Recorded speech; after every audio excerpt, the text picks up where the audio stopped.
በስመ አብ ወወልድ ወመንፈስ ቅዱስ አሐዱ አምላክ አሜን። መኒው እሙን አገልጋሊ ንሰብነቱ ቤት መቅደስ አምላኽ ምዃና ዝተረድአ አካላት ክርስቶስ ምዃኑ ዝፈለጠ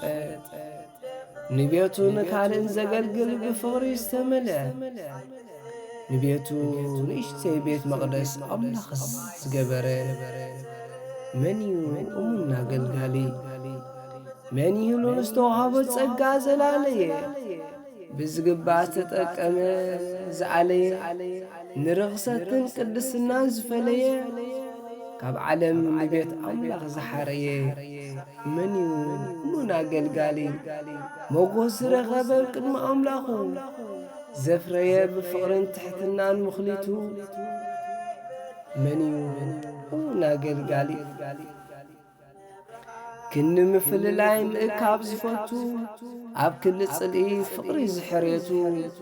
ንስርዓትን ሕጊ ኣምላኽ ቀዳምነት ዝሰርዐ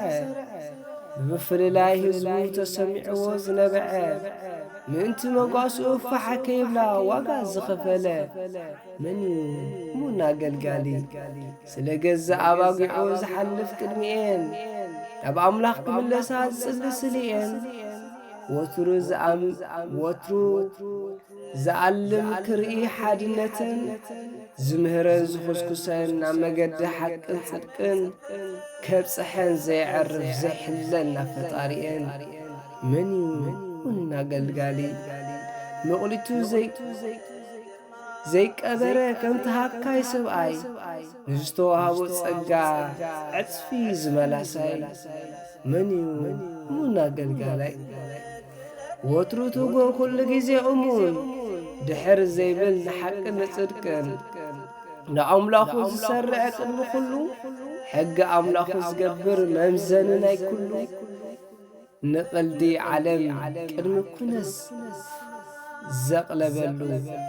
መኒው እሙን አገልጋሊ ክነድቕ እምበር ከፍርህ ዘይርከብ ከጥፍእ እምበር ነገር ክውልዕ ዘይርከብ